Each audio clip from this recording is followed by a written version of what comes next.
this is a seemingly ordinary photo. But in fact, the little girl named Heidi is standing at the crime scene of a joint homicide. The victim is her mother, Loretta.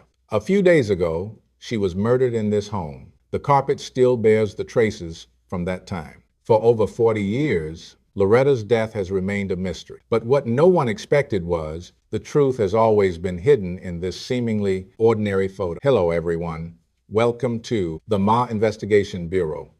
I'm Jima. Today, we're sharing a story that spans half a century, a story of a mother's murder and the search for her killer. The story is full of twists and turns, with a truly moving ending. This is definitely the most exciting, most touching, and most surprising case you've ever seen. The story takes place in 1970. Loretta was a young, unmarried mother. She was raising her 4-year-old daughter Heidi on her own. Heidi was a smart and lively little girl. The mother and daughter lived a happy life in their home in Price, Utah, until the day of the 30th of July, when all the happiness abruptly ended. It was an ordinary summer night, the air hot and humid. Heidi, as usual, said goodnight to her mother and went to bed. But that would be the last time she saw her mother alive. The next morning, the police received a report saying there was a homicide at 468 East 4th Street. The victim was 3-year-old Loretta Jones. She was stabbed 17 times from behind, 4 times in the chest, and died from excessive blood loss. She had also been sexually assaulted before death. The only witness at the scene was 4-year-old Heidi. But since she was so young at the time and too traumatized, the police did not question her and sent her to live with her grandparents. As time passed, the case made little progress, and the killer remained at large, the case gradually becoming cold. Little Heidi continued to live with the pain of losing her mother. But as she grew older, a thought became clearer in her mind.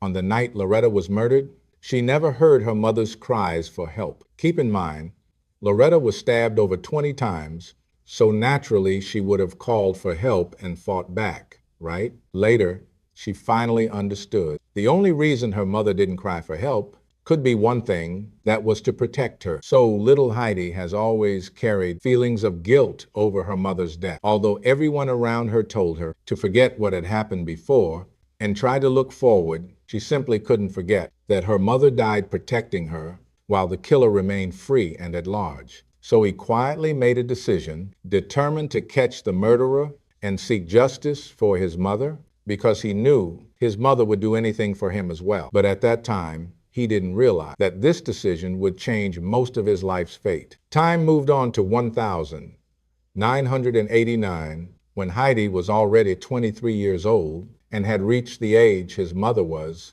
when she died. Inspired by a television show at the time called Unsolved Mysteries, he wrote many letters to the Price City Police Department and the FBI, hoping they could reopen the investigation into his mother's case. But all the letters fell on deaf ears. Heidi didn't get discouraged by this and kept writing letter after letter because he believed as long as someone still remembered his mother's case, there was still hope. Heidi persisted like this for many years, yet never received any response. Time flew by like a fleeting horse, and suddenly it was 2006, just before his 40th birthday. Heidi made a bold decision, deciding to leave everything behind and return to his hometown, Price, for only one purpose: to uncover the truth behind his mother's murder. But his grandmother did not agree with his decision, feeling that so many years had passed and the killer was probably long dead.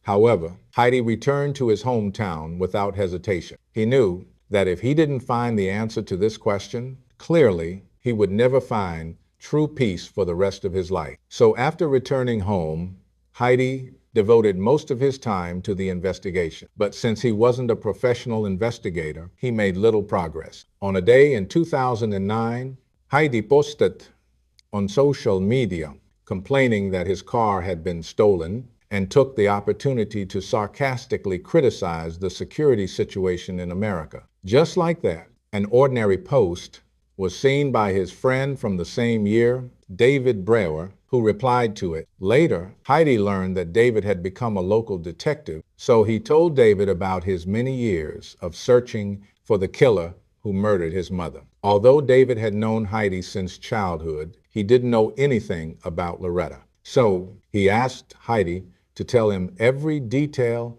she could still remember, leaving nothing out. Just like that, Heidi's memory was pulled back to that night 40 years ago. After saying goodnight to her mother, Heidi went to bed. But suddenly she heard a muffled thud, like something had fallen. So she quietly walked to the door and looked outside through the keyhole. She saw a lump on the floor, at first thinking it was just a pile of clothes. When she opened the door, she realized it was actually her own mother, Loretta. She was lying motionless in a pool of blood. Because she was so young at the time, and so much time had passed, this was all Heidi could recall. After hearing Heidi's story, David was deeply shaken. He couldn't imagine how a 4-year-old girl must have felt seeing her own mother's body with her own eyes, what that experience would be like. Although he knew the case was decades old and hard to solve now, he was moved by Heidi's determination. He made up his mind to help his childhood friend uncover the truth. So,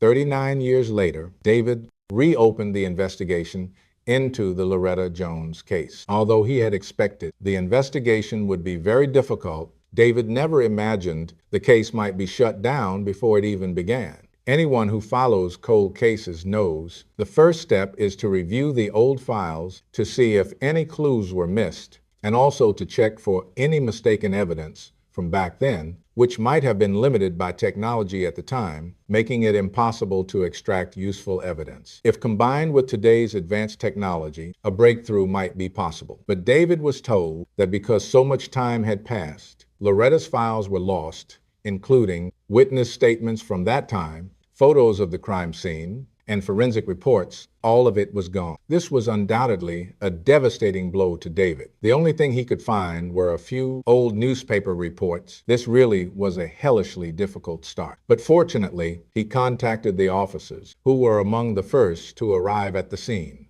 Of course, these officers had long since retired, but they still remembered the scene clearly. According to their recollections, after they entered the house, they found Loretta lying on her side in a pool of blood. There was no sign of forced entry in the house. This strongly suggests the perpetrator was someone familiar. Then he learned an important clue from the forensic pathologist at the time. The forensic pathologist still remembered the case because the victim's situation was very unusual. That is, no defensive wounds were found on Loretta's body. Generally speaking, in cases where the victim is stabbed multiple times to death, the victim's arms and other parts usually have defensive wounds, because the instinct to survive drives them to resist at the last moment. But the only reasonable explanation for Loretta having no defensive wounds is that she did not want to make any noise so as not to disturb her daughter, who was already asleep. She was worried that if her daughter heard the noise and came out,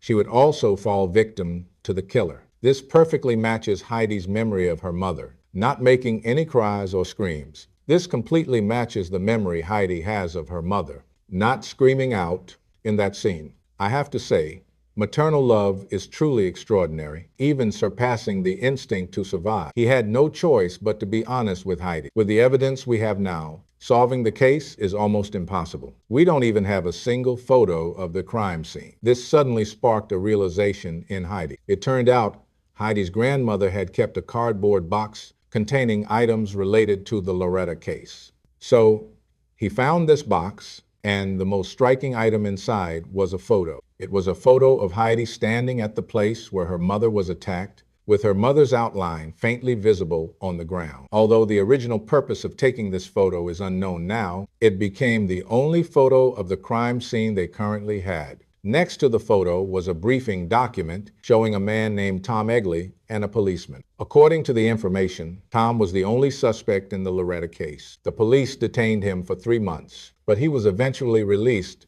due to insufficient evidence. While reviewing other briefings, Tom was surprised to find that on the night of the crime, the photo at the scene, next to this photo, there is also a briefing showing a man named Tom Egley and a police officer. Egley and the officer, according to the information received, this Tom is the sole suspect in Loretta's case. The police detained him for 3 months, but he was released due to insufficient evidence. While reviewing other briefings, Tom was surprised to find that on the night of the incident, Just 3 blocks from Heidi's home, there was another attempted kidnapping case. Around 9:30 p.m.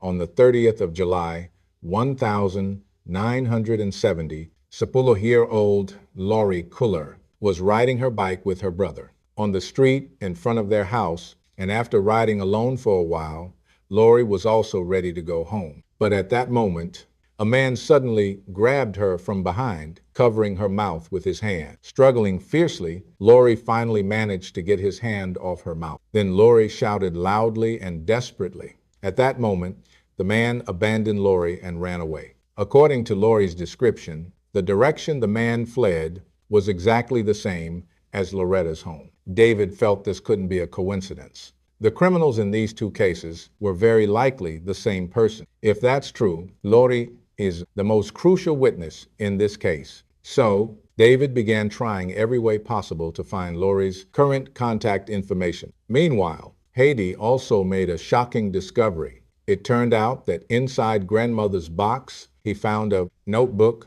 which contained grandmother's diary after the incident. Some entries included words Heidi had spoken after the incident, but most of the content she had already forgotten. The first diary entry was written on the day of the incident. It recorded Heidi saying, "I had a nightmare, heard footsteps, and he told Mom, 'I'm going to kill you and then kill your daughter.' Then I heard something fall to the ground. I walked to the door, looked out through the keyhole, and saw Tom. He was the one who killed my mom." When Heidi read this, long-buried memories began to flash in his mind. He started recalling fragments from that night, vaguely remembering that he seemed to have actually seen the killer. His mother had told him to stay in his room and not come out, but he just couldn't remember who Tom really was. Meanwhile, David also found Lori and asked her to recall what happened that night. Although nearly 40 years had passed, Lori still clearly remembered what happened that night, as well as the killer's appearance. Lori said the man had brown hair, light-colored eyes, clearly remembering what happened that night, as well as the appearance of the perpetrator. Lori said the man had brown hair and light-colored eyes and was about 6 feet tall. Then David heard the thing that shocked him the most, that the police had summoned Lori to identify the suspect. They took her to the police station and had her pick out from a lineup of suspects the man who tried to kidnap her that day. Lori recognized him quickly, and that man was Tom Agley. Later, David learned from Loretta's sister that Tom had once been set up for a blind date with Loretta, but Loretta didn't like Tom, so she rejected him. However, Tom seemed to have been persistently harassing Loretta. Combined with Heidi's notes in the notebook, the truth seemed to be coming to light. Although David believed he had found the real culprit, the problem was he had no evidence. Not to mention convicting Tom, the existing evidence wasn't even enough to bring him to trial. After all, it was because of insufficient evidence back then that he was released. And now, after consulting a series of experts, David believed the only chance now was DNA evidence, and there was only one place where they could possibly find the killer's DNA, which was Loretta's remains. So David shared this idea with Heidi. At first, he was worried Heidi would refuse, but to his surprise, she said, "Give me a shovel and I'll dig with you." This was June 2016, nearly 50 years after the crime. Heidi knew this was his only and last chance. The police in Price City conducted the excavation very publicly. They believed that at this moment, more than ever before, they were closer to the truth of this cold case that had been buried for half a century. This event caused a huge sensation at the time, attracting widespread public attention. Everyone was hoping this century-old cold case would reach its final conclusion. However, it's important to note the police did not disclose the suspect's identity to the public at the time because Tom Agley was still alive then. The advantage of this was, the benefit of doing this is, first, to protect the suspect's human rights, and second, to avoid tipping off the suspect. While everyone was waiting for the DNA test results, David received a phone call marking one of the most dramatic moments in these cases. The call came from a friend of the Loretta family. He told David, "I saw on television that you're reinvestigating Loretta's case. Over here, maybe there's a clue you'll be interested in. So David asked what the clue was. Someone said, do you know Loretta, who wrote down the killer's name before she died? At first, David didn't understand what he meant, so he asked him to explain in detail. It turned out this person, at the time of the incident, was staying at Loretta's mother's house,